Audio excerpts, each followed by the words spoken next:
Welcome to Faithful Reflections. I'm your host, Elite Videos, and today we're diving into one of the most powerful parables in the Bible, the story of the prodigal son.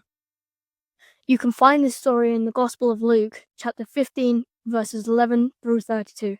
Now, this parable is not just a tale about a wayward son. It's a profound lesson on grace, repentance, and the unconditional love of a father. Let's set the scene. Jesus begins with a father who has two sons.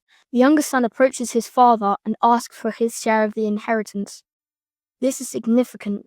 It's like saying, "I wish you were dead." He's essentially rejecting his father's authority and love for the sake of his own desires.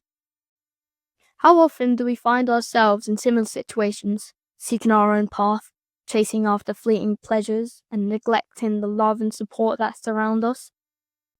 So the father divides his estate and gives the younger son what he asks for. The son sets off for a distant country and squanders all his wealth on reckless livings. Now here's where it gets interesting. After spending everything he had, a severe famine arises in that country, and he finds himself in desperate need.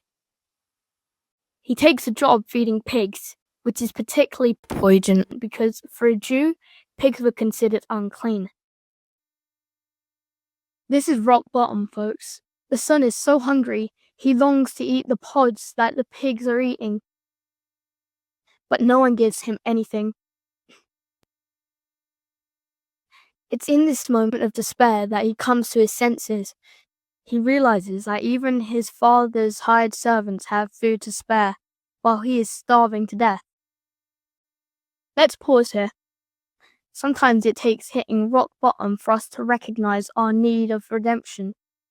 Have you ever had a moment like that?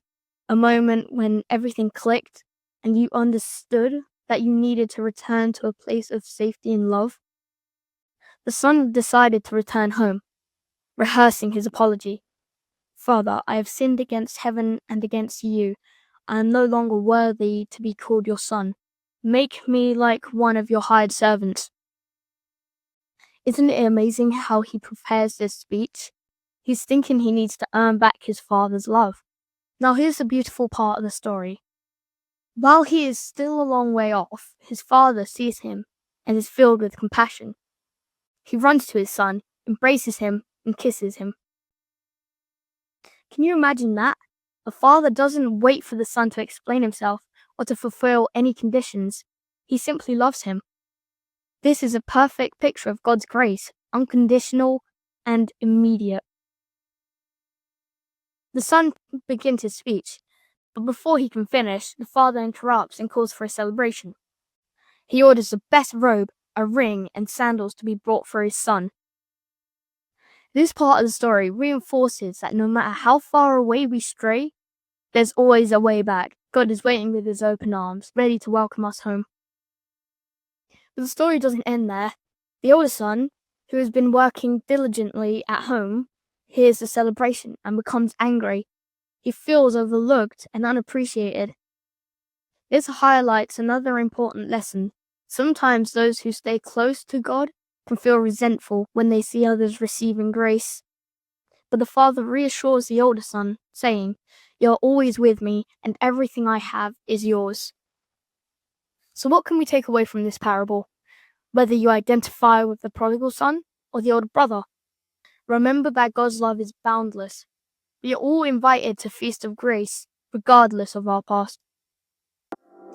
Thank you for joining me today on Faithful Reflections. I hope this story inspires you to embrace grace in your life and to share that same love with others. Until next time, keep reflecting and keep the faith.